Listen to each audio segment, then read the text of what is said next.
All right, so this is Joe Glines, and I'm out of here in Dallas, Texas. And this is, I think we were just noticing, it's our 20th webinar in AutoHotkey. I have been using AutoHotkey for, forget how long now. It's been quite a while. I'm not a programmer. I'm getting a little better, but that's not my fort, and I'm not great at the using objects and things like that. So I come from a perspective of I can dumb it down a lot, and if I can figure out how to use it, so can you. Trust me. And my colleague Jackie, who he's the co-host in this, why don't you introduce yourself, Jackie? Yeah, hi, I'm Jackie, and I've also been using AutoHotkey for quite some time, and I'm also quite pleased with actually doing these and seeing that we have new participants each week. So yeah, really great, Joe. Truly is. And then we'll get to it in a minute, but we have a guest presenter today, Jean, who's been on. I was going to say a couple. I know he's been on before, but did he presented at one? But I'm thinking he presented at two, or is that not right? Maybe it's just one. I'm confusing it. But Jean, why don't you go ahead and you're muted. Yeah, hold on. I'll go ahead and unmute you real quick. There you go. I muted myself earlier. All right. Hi, everybody. Yeah, I've done one webinar about CSV files and these things. Okay. So in a few minutes, we're going to turn over to Jean reviewing file encoding. And to me, let me just set it up, because after was it our last webinar or this one before, we touched on file encoding a little bit with dealing with multiple files and opening and saving files, and we touched on it. But after the webinar, John reached out and said, hey, I was thinking about taking a deeper dive into this, and this is something you'd want to have as a webinar. And at the time, I thought, well, we touched on it a fair amount. I'm not sure if it really qualifies for a webinar.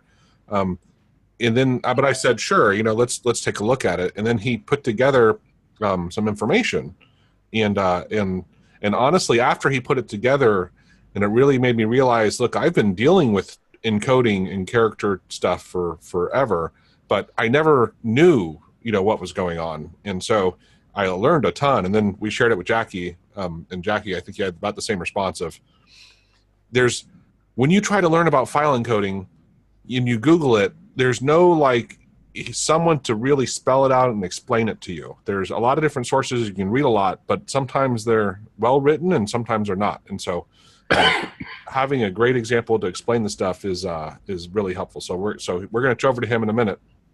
Yeah. It really is. It is an issue beyond whatever. At the moment at work, I'm using Office 365 a lot. Oh. And we're using OneDrive to sync to the computers and stuff like that.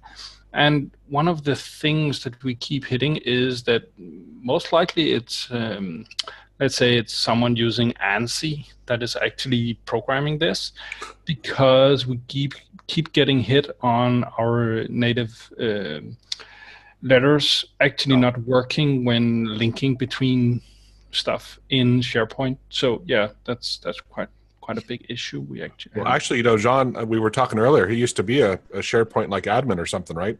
Jean, you said? Implementer, yeah. Implementer. Okay. Anyway, maybe you guys can talk after. But all right, let's go ahead and get moving forward here. Just to start off, so if you haven't been here before, you know what? Let me preface this also. This AutoHotkey webinar is a little bit less focused on AutoHotkey and more just about encoding and file encoding. And we actually do demo it with AutoHotkey code, but I think a lot of other users are going to find this webinar useful as well. We had 68 people register. Obviously, not everyone attends, and we email the people links after and stuff. So we encourage people to register, even if they're not going to attend. But obviously, it would be mayhem if we all were talking at the same time. And so we start off muting everybody, and then for the first hour, and then at the end of the hour, we will ask you if anyone wants to be unmuted, basically, and then we can chat. But there is a chat window, and hopefully you guys have found it. And I see Jean, who was writing in there to me to unmute him. Sorry.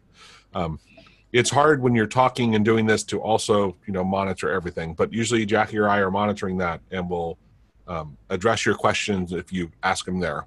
Or you can raise your hand. And I guess if you're on a video, you could literally raise your hand. But we'll jump to you then if you have a question too.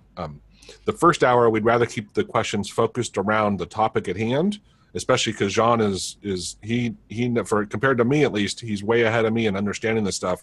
So if you have questions about encoding, ask him in the first hour, and then the second hour, anything goes, right? You can start off talking about what we just covered, but if you have questions about anything else AutoHotkey, we're happy to help, troubleshoot and figure out how to make things work.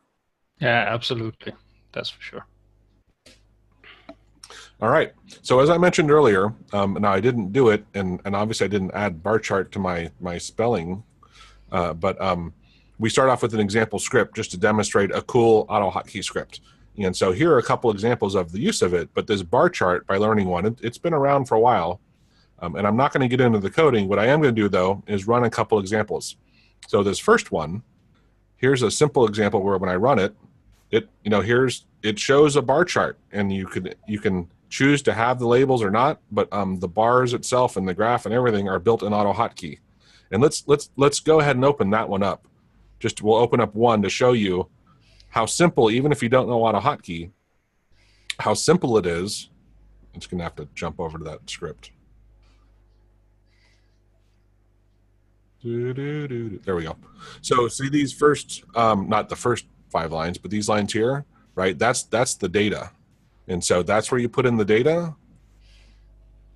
And then we'll come back to the graph. And here you can see how, it's mapped out. But all you'd have to do to change this is basically provide some tab delimited data, slightly different, and pass it to that function, and you'll create your graph. So I thought, as someone who I'm getting tired of how Excel used to be great at graphing, and now honestly it's really painful to graph. So I really like how easy this is. I can't easily increase the size of my screen because I can try, but if you want the code, that's one thing, but the graph itself, it doesn't really matter as far as what's the names.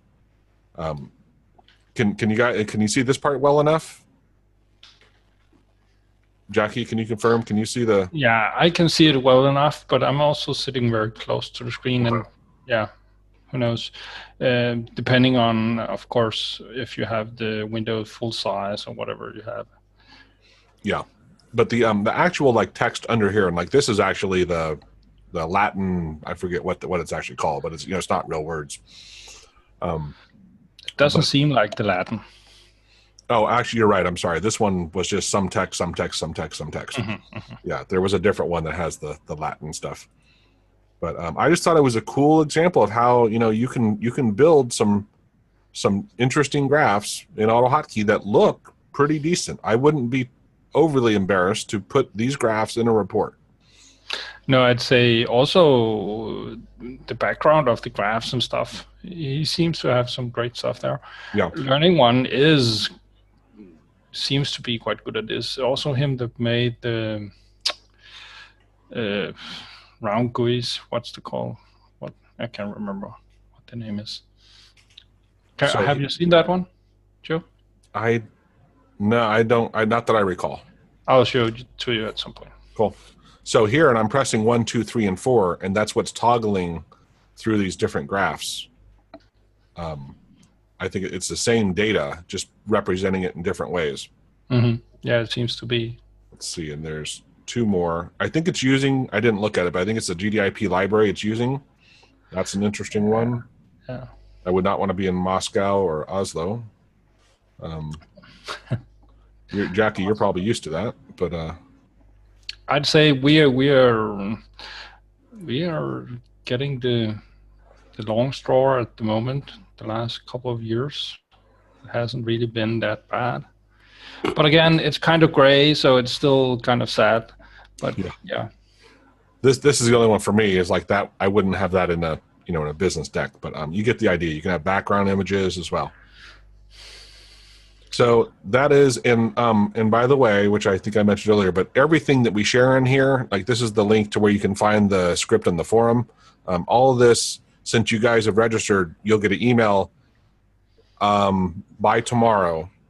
Usually I try and do it tonight, but I don't know, it's going to be kind of tough. but by tomorrow with everything that we share and the recordings to these videos as well. So that is the example there. Now, as I mentioned, Jean is going to walk us through file encoding. We put together a couple references for you. This is just, I don't want to go into them. Here are things that are non-age case specific.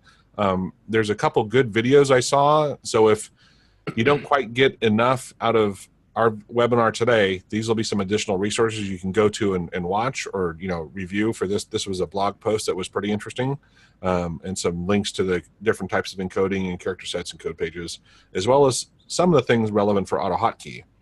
But again, like I said, I don't want to steal Jean's thunder because he put together, honestly, he did a great job giving real life examples of how things work and what happens and how you can tell you're using the wrong one, which sometimes is one of the biggest problems is you don't realize what's wrong. Oh. And sometimes it works, but you don't know why. Yeah. It works or not, and then you don't know. Yeah. Actually, so just yesterday, I was doing something with Maestriath, and we were loading something, and I was trying. It was actually the hot strings email that I sent out. You guys probably all got it, and the UTF-8 part wasn't graphically rendering properly in the GUI we were doing, but when I would send it, it was. And we kept doing stuff, and we're like, well, who cares? It'll work. And then suddenly it started working, and we're like, all right, whatever. We'll figure it out at some point, but it was interesting. All right, so as we mentioned, so Jean, when he was on earlier, he walked through his library of the CSV library, right? The comma separated value library. But we also demoed his tool, Quick Access Pop-Up, which is pretty awesome.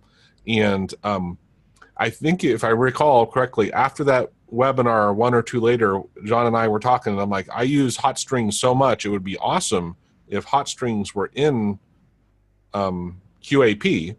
And so he's been working on it, and actually just recently AutoHotkey had an update and made it even easier for John to incorporate. So the beta version, which we'll have in a link here, is actually going to have hot strings built into it. And so this, by the way, is his tool. I don't want to get into too much, but if you notice here, next to where like my loop or while, see the things in parentheses? Those are the hot string I can type. So instead of going to this menu, I can type those letters and it'll dump in my whatever I want, or it could launch a program or whatnot.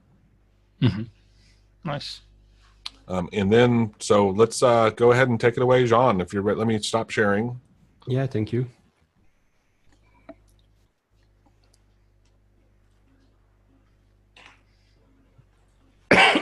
So thank you. As you said for yourself, Joe, I'm not a professional programmer myself. I would qualify myself as a hobbyist for many years. So I've done lots of things, but I learned by myself mostly.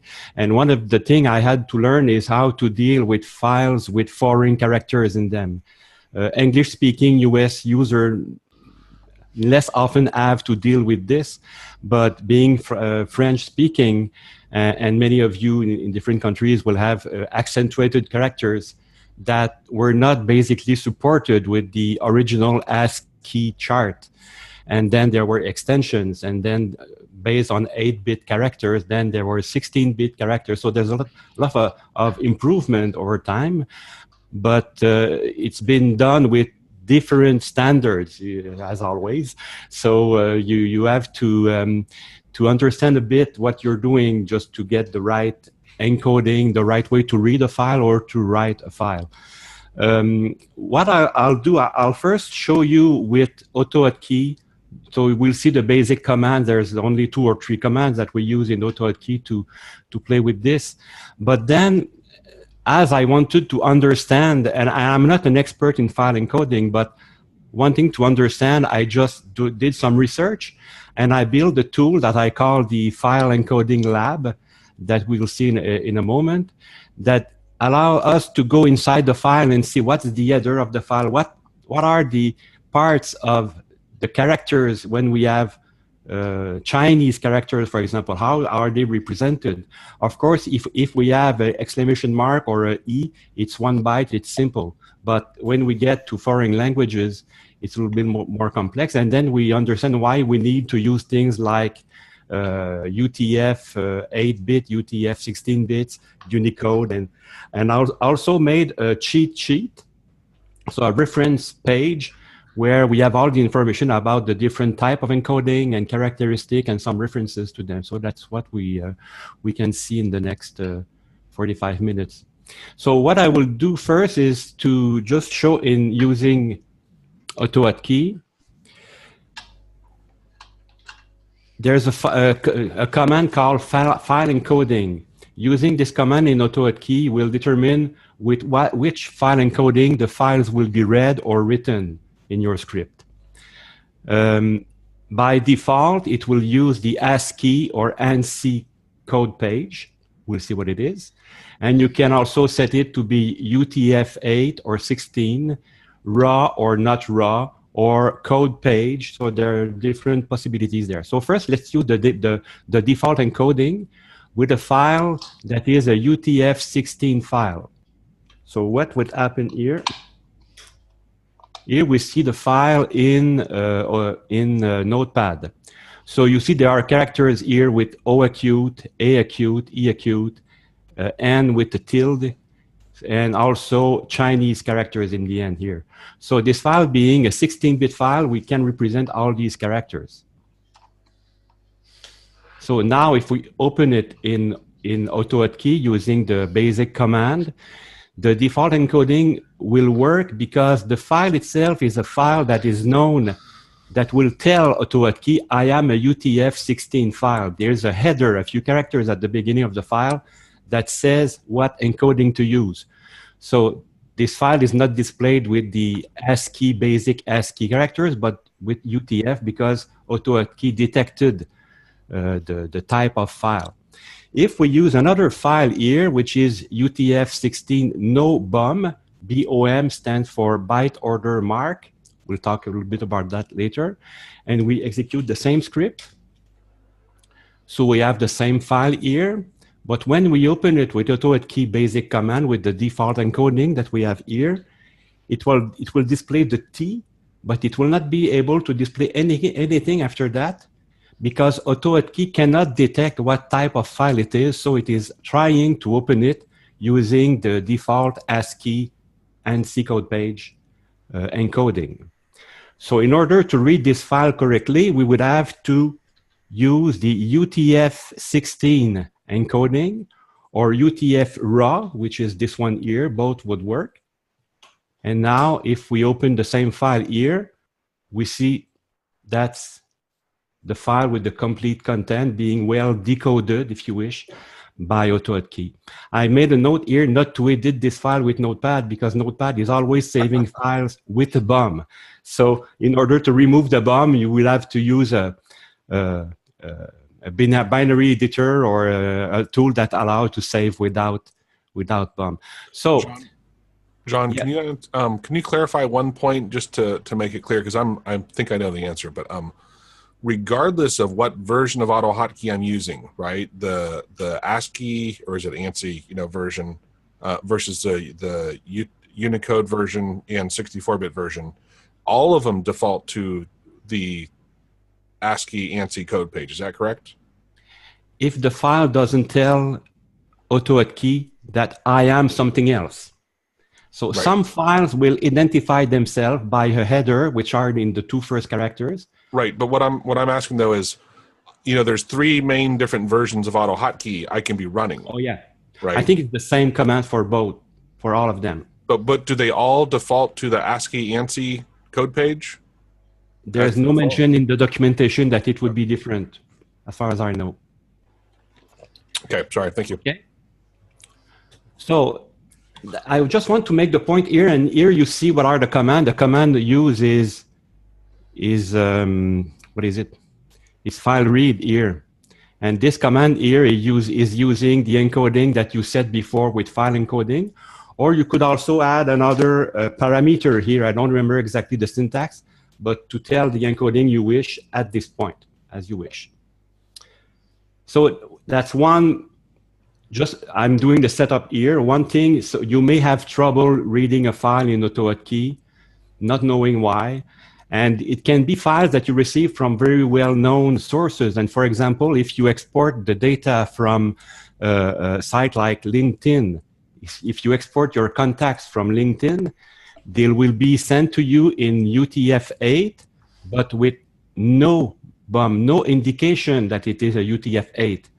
So your script or the software you use, depending on it, may think it is a standard file and will not get the special characters that are in this UTF file because the file itself does not tell what it is.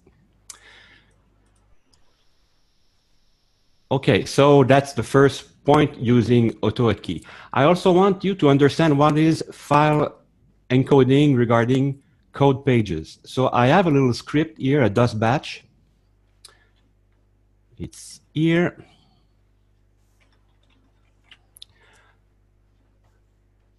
What the batch is doing, it is first setting it's changed the code page. So the code page is how Windows or the DOS window we are using here will display the characters that are, maybe I should have talked to you about Ascii and these things, but you know, we have a chart we'll see later, but Ascii is the basic encoding for characters, and they are based on 7 bits, and they can display all basic characters without accent, without any special foreign language accent. Then, because we have the availability of 8 bits when we do these characters, the 8-bit is used to add a second set of, so the first part of ASCII is 128 characters, and we have a second set that are from 128 to 256, where you can have different characters, and that's where we have foreign language characters. But this second set of characters will be displayed depending on what is the code page that is actually active in your window. So the basic code page we have here is 1252. And if I'm reading the file box CP437, we have strange characters here. It doesn't look like a box. Okay? But if we change the code page of this window to 437, and we display the same file, then we have the same file, the same encoding in the file that will be displayed differently because the presentation that is done by the window is done using a different code page.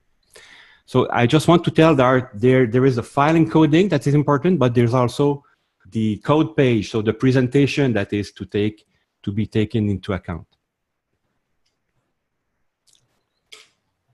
There we go. So understand that we may have issues. We've seen 2 kinds of issues. I wanted to understand what was going on behind the scene using these special files and these special encodings. So I have a script called File Encoding Lab here. By default, this script is loading a file that is a standard ASCII file. ASCII stands for American Standard, etc., etc. I have it in another page we'll see later. And this file contains only these 5 characters: exclamation mark, E acute, E, exclamation mark, capital E, another exclamation mark. And here on the left side, we have the ASCII code of these characters. So we have 21, 65, 21, 45, and 21 here for these different characters. So here it is how it is displayed normally by AutoHotkey. And here it's analysis, if you wish, of the different character with encoding in decimal or hexadecimal. In this tool, you have a few information that I want to show. The encoding of this file has been detected by AutoHotkey as being code page 1252. It is standard ASCII ANSI encoding. And I could tell my script here to display the same file with different encodings. Some of them will give the same result. Most of them, in fact, in this case, will give the same result. But when we get to 16 bits. Oops, we have kind of Chinese characters here. Why? Because the file that we loaded is based on 8-bit encoding, and we're trying to see it with a 16-bit encoding. So we are mixing things. We are taking 2 characters to make one, which is Chinese to us. Okay. Not necessarily Chinese, I'm not sure. It could be Korean. So here we have different encoding, and with the different files that we will use, we will see the different result we can get with all these different encodings. So I'll load a second file here, which is the, I just want to do it in the right order.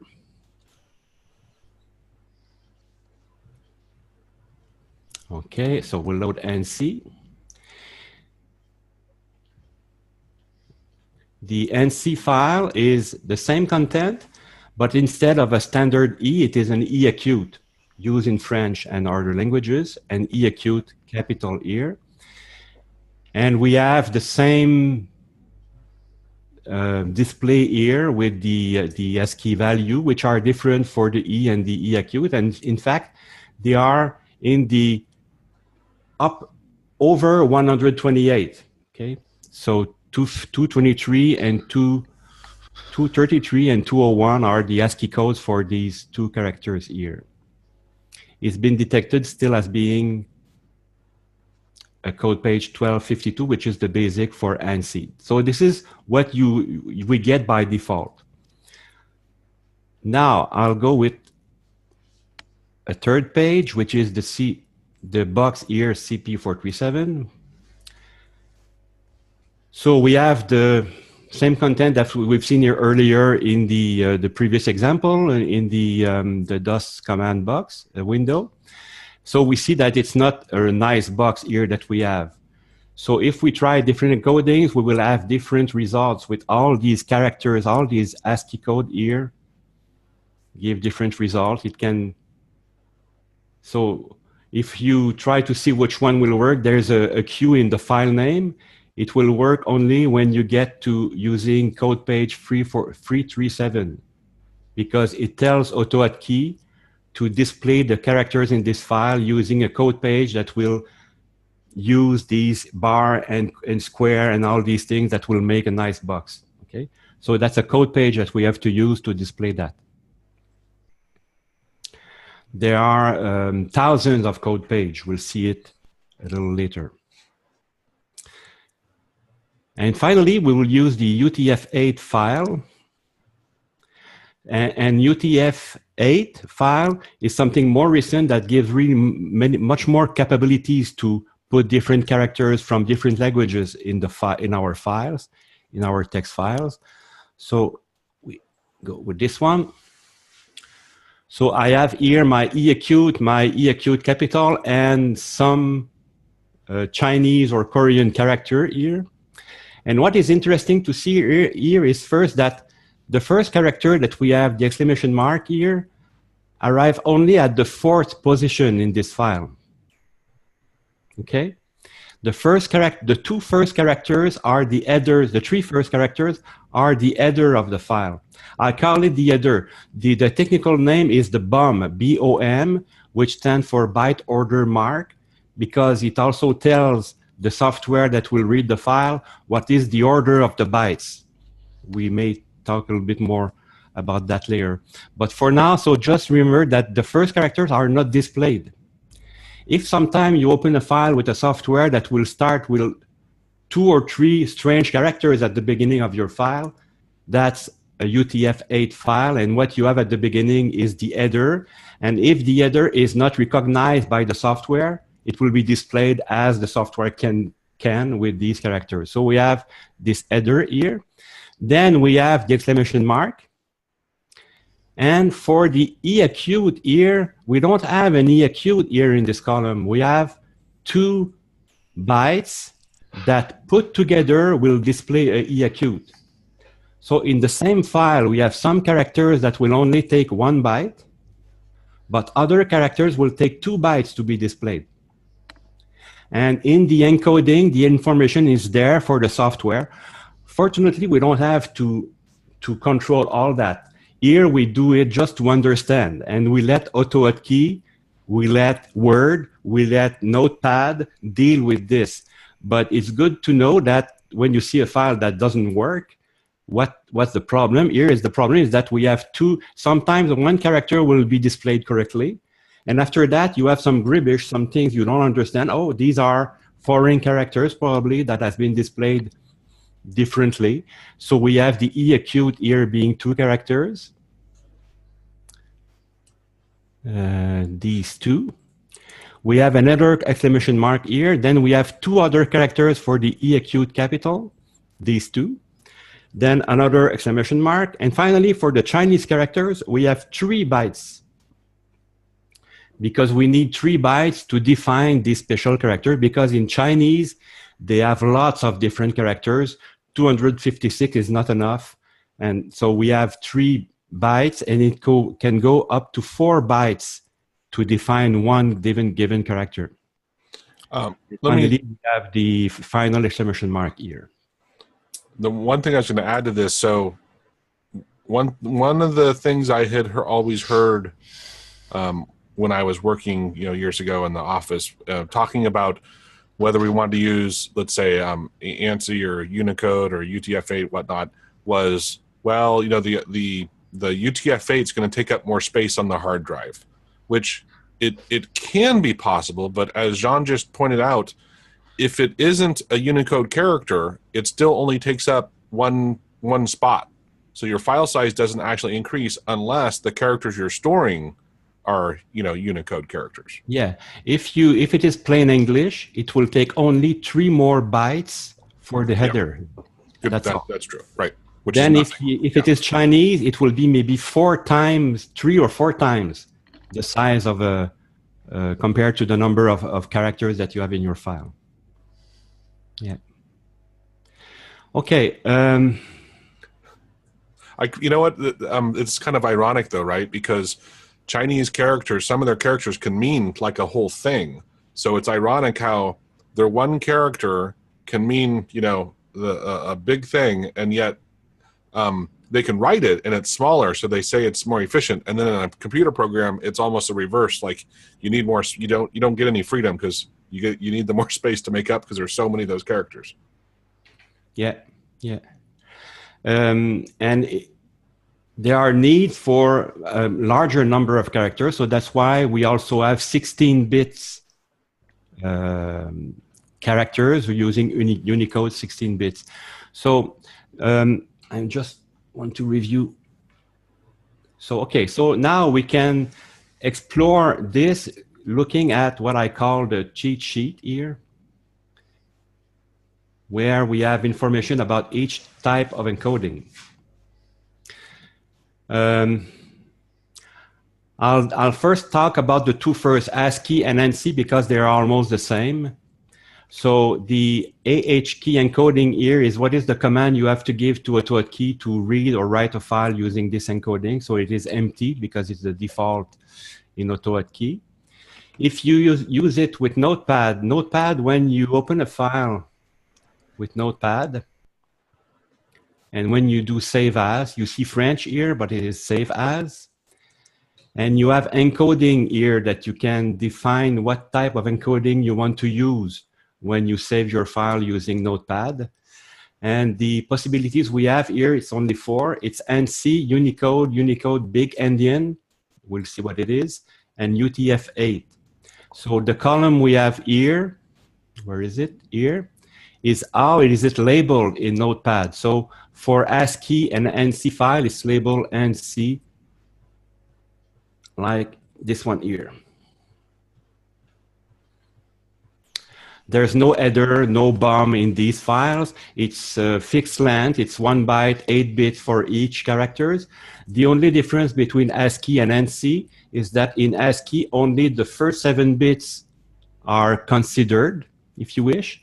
It's only the characters between ASCII code. Those that are visible are between ASCII code 32, which is a space, up to 127, in fact. These are where you have the letters, the basic letters, no accentuated numbers and basic symbols. If you use the ANSI, then you have all the 8 bits being used to encode the characters, so it gives us a possibility of 128 more characters between 128 and 255. And then, as we've seen, the characters being displayed over 128 will depend on the code page that is used. The default code page is 1252, which is Windows Latent 1 and C. That's the most common one, the one that is used by Notepad by default. Most used one are 437, which is the one with MS-DOS. So it's an old encoding using the boxes, you know, where you could do some drawing using these characters using DOS. I mentioned this one here, CP863, because it's the one we use here in Canada, in French Canada. And every country or part of the world have their own code page.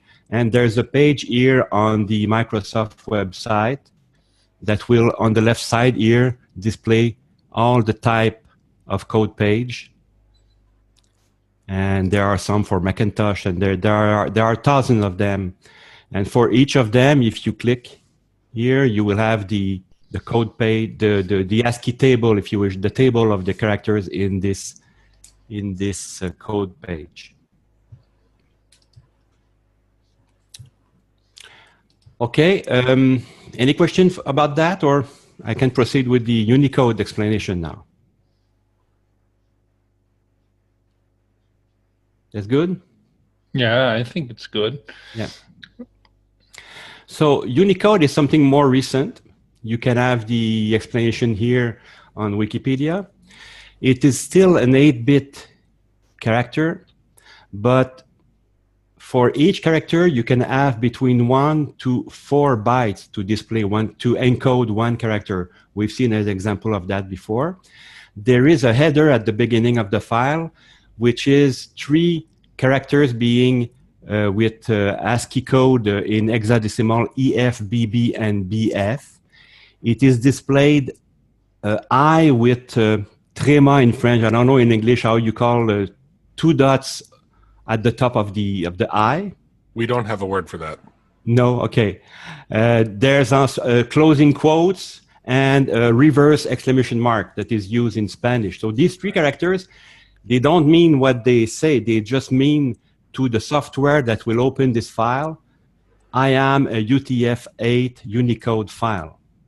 And you software, you will have to check for every character if this has to be read in 1 or 4 bytes. Okay, so you can imagine that the processing being involved there is quite intense. We don't see it because the Notepad file will be displayed within only a few, not few seconds, millième de seconde in French, only part of a second. Of a second. Yeah. A fraction of a second, yeah.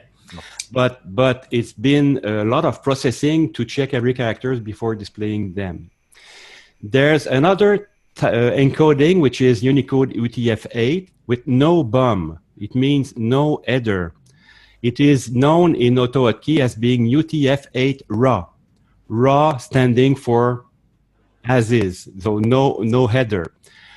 It's not available in Notepad, this encoding. It is, if you need it, it is in Notepad++ or Cite or UltraEdit probably.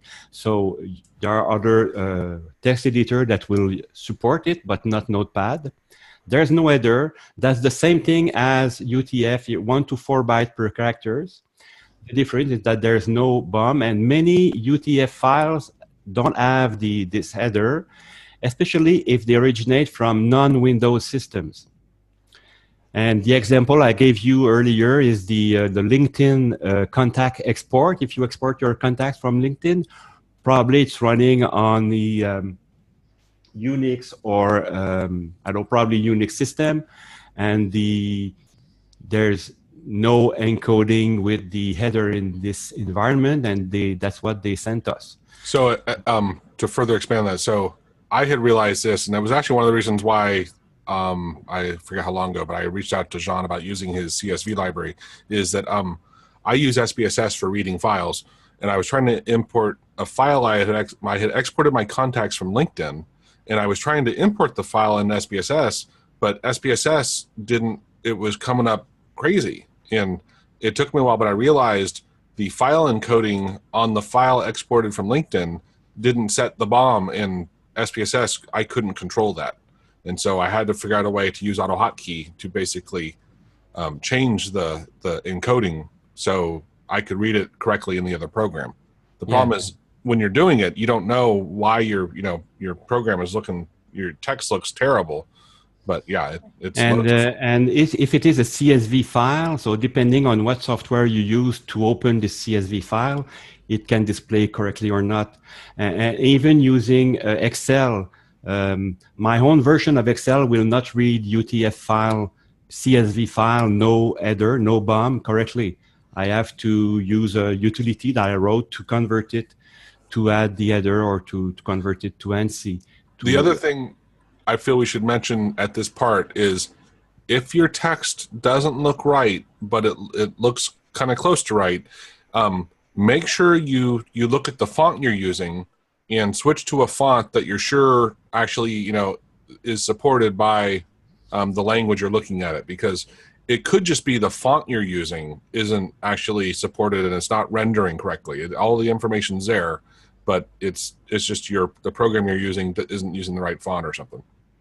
Yeah, font is another kind of encoding, more a graphical kind of encoding character. So yeah, you have a graphical resource or shapes for each of the code. And of course, depending on what font you use, you may have different results for these special characters. Yeah. Okay, then we have encoding that allow a greater number of different characters to be stored and displayed. So it's 16 bits instead of 8 bits encodings, and it's still called Unicode, but UTF-16. In a Notepad, it is known as Unicode. And you have a header with only 2 characters, FFFE. And let's take a look also at the other one here, which is UTF-16, Big Endian. We have Little Endian and Big Endian. There's a nice video that Joe put in the resources that explain what is Endian is little or big. So here the difference is that with the Little Endian, the least significant byte of the two, because we have to say that we have 2 bytes for every characters. A byte is 8 bits, so we have 16 bits, so it's 2 bytes for each character, and it is 1 or 2 bytes depending on the character we have to display. So it can be from 16 or 32 bits for each characters. Now, because we have 2 bytes, one of the 2 bytes has a bigger weight to determine what is the number that of the character we will read or write. And in some case, the most significant byte is the first one. In other case, the most significant byte is the second one. It's like if the number 10 will be displayed in some case 10, and in other case 01. Okay, it's just a convention. We have the convention usually of having the most significant byte first in our decimal convention, but in Unicode Little Endian, which is the default for Windows, the first of the 2 bytes is the least significant, the second one is the most significant. The way the software, if we use Notepad, we can open or save a file using Unicode or Unicode Big Endian. The only difference in the header is that the 2 bytes of the header are reversed. Instead of FFFE, it is FEFF. You have here the characters that are displayed if you see these characters. And every character in the file will be displayed according to this order, Little Endian or Big Endian. Next one here, and I'll complete in a few minutes, and we can go to question and maybe other examples. Then we have UTF-16 no BOM. So it means a file that is in AutoHotkey, it is known as UTF-16 raw. So that's the same as, there's something to check here. It's the same as one of the 2 here. I think it is same as Little Endian, but there's no header that will tell you here. And then you will have to tell AutoHotkey which encoding to use to read this kind of file correctly. That's the only difference. And the final one is UTF-32. So this one, it is that for every character, we have 4 bytes, 32 bits for every character.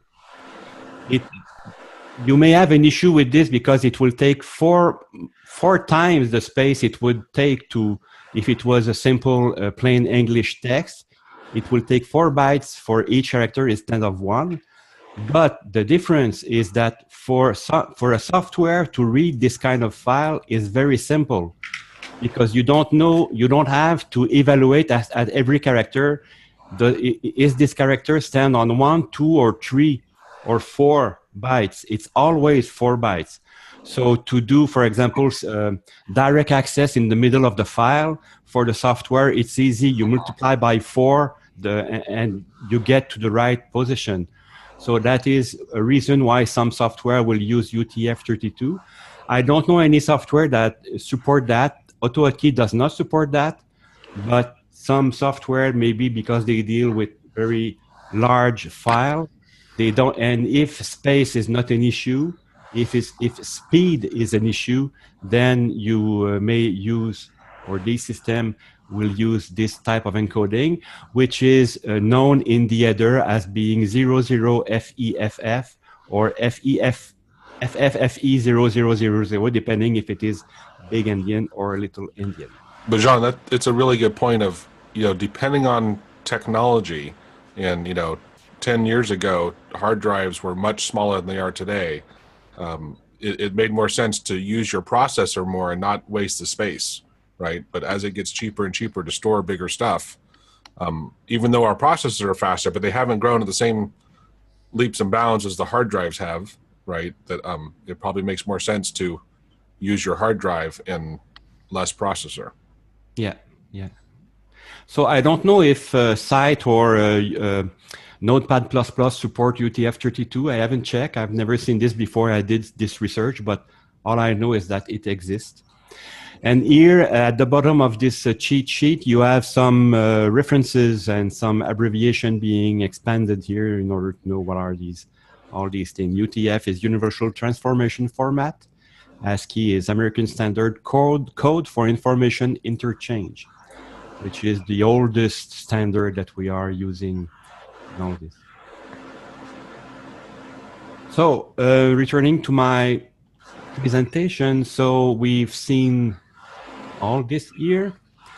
I have one example that I can show you. I can show you the LinkedIn example and how we can have issues with this using Excel, and how a tool like CSV Buddy, a tool that converts CSV file that I wrote, can help you with it. I have other example if you want to look at, or maybe you have your own example or issues that you would like to raise. But first, I'll go with this file here. I think it's here, CSV file here. If I open it with Notepad, Notepad is recognize this file correctly, and you have here for example, for this name, we have someone that put in his name on LinkedIn ****. So he's considering himself as being a 3-star. And we have also French characters here in this file. So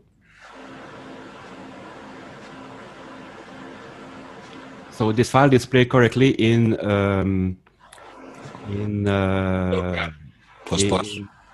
Notepad++.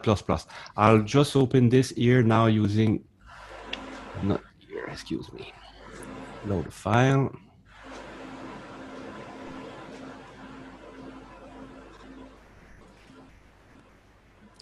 So if we use the standard default encoding, the stars here are displayed as A with different characters. The E acute is wrong here. It's 2 characters instead of a E acute. If we change it to NC, it's not better.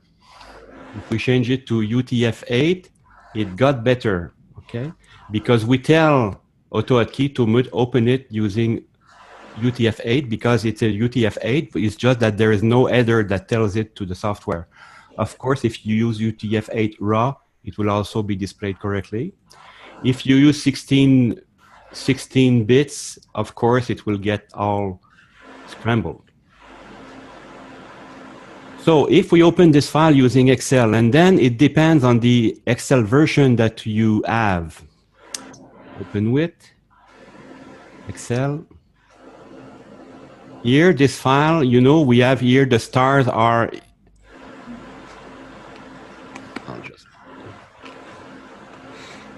So we have wrong encoding here in Excel. Okay. Maybe it depends on the version you have again, but for me, this file has not been parsed correctly.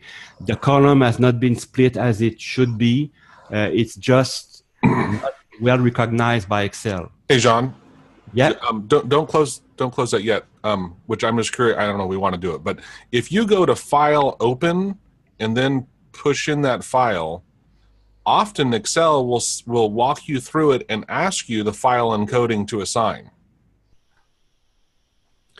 Yeah, let me check. If you just had a shortcut way to jump to that folder.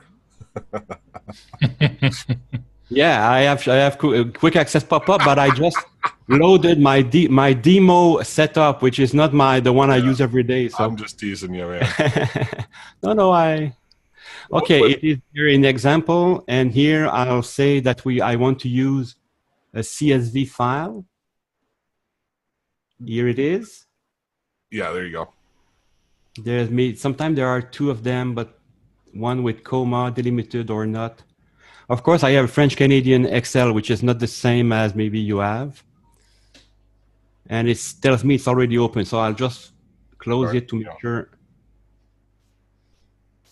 So I'm opening this one here. It's just doing the same as far as I know here. Okay. But I know that if you do it on your system, it may be correct. But for me, what I have to do here. Yeah. Well, I was going to say, and I can, like I said, I can choose. It gives me the option to select. Yeah. Maybe if you did it. You have a more recent version than I do. I have two systems, and this one is maybe an older version. So what I can do here, but just for the sake of seeing how we can convert the encoding of a file if we need, whatever the reason we need it, I have a tool here which is called CSV Body. If I double click it, it will open it directly using this tool because I made it the default for CSV files. By default, it will read it as ANSI encoding with the wrong encoding, as we can see here. But if I select that I want to read it as UTF-8 or UTF-8 raw file, and I load it again, then it will be loaded correctly. We have the stars correctly. We have the EAQs correctly here. And when comes the time to save this file using this tool, I can save it as an ANSI file, UTF-8, 16, or using a code page. So you can convert here the type of encoding of a file using all the different possibilities that are offered by AutoHotkey. That's the development tool used to do that is AutoHotkey. So I'll save it now as an ANSI file.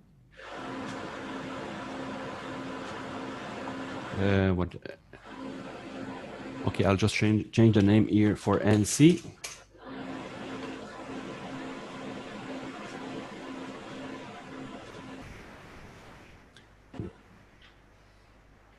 And now if I open the file, it will be detected as being an ANSI file. And of course, because I saved it in ANSI, there is no tar characters in ANSI. So AutoHotkey will tell, okay, for these characters, that's a code I don't know. So AutoHotkey will put a question mark instead. But the EAQ will be okay because they are known in ANSI. But star character is not known in ANSI. To display it correctly, you would have to use the UTF-8 or 16. But correct me if I'm wrong. If you reopen, actually even this one, if you change now the encoding to UTF-8 down below, yeah, it's lost, right? It's lost that. Yeah, now it's lost. Yes, right. You have to start from the original file if you don't want to lose.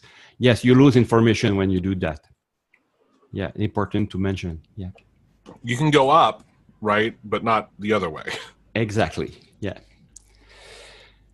So that's about it. What I wanted to explain about. So as you mentioned, it's not purely AutoHotkey stuff, but it's stuff that you may face if using AutoHotkey. You have to deal with files that come from Everywhere. from out there, you know, and you don't know for how it's been encoded when it's been created.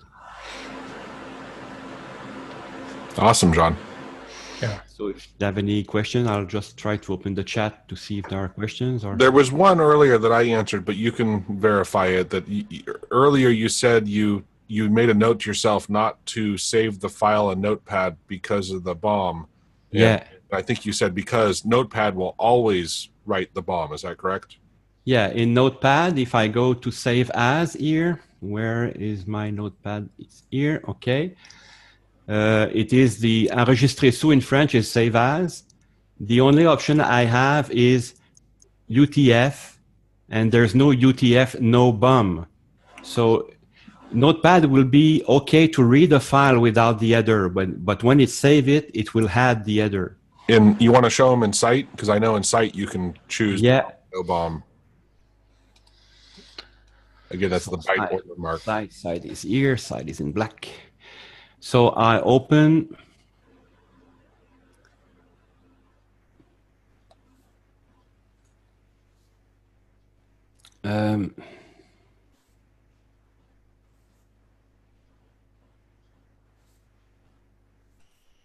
It doesn't really matter which file. Yeah, that's this one. So if I say no bum here, 16 bits, so it's not very good. If we change the encoding here, Under File. where is it? Yeah, it's here, encoding. Right. And we say it is an 8-bit no bum. It is a 16-bit, excuse me. Encoding, 16-bit. Big or little, I'll try little because it is Windows file. And I reopen it. Maybe I need to reopen it. No, I don't think so. No? So why isn't it okay? Although I do see. You know, it's T null is 00. So it's clearly a 16-bit file displays as being 8-bit. So I'll just return to encoding to make sure. I never use the site to do conversion. So probably I have to tell it before I open the file. So let's try to open the same file. So this one here, no bum. No, I'll close it. No. That's right. I just wanted to show that There's something wrong that I'm doing probably. I don't know. I don't I think could so. try with Site, with Notepad++.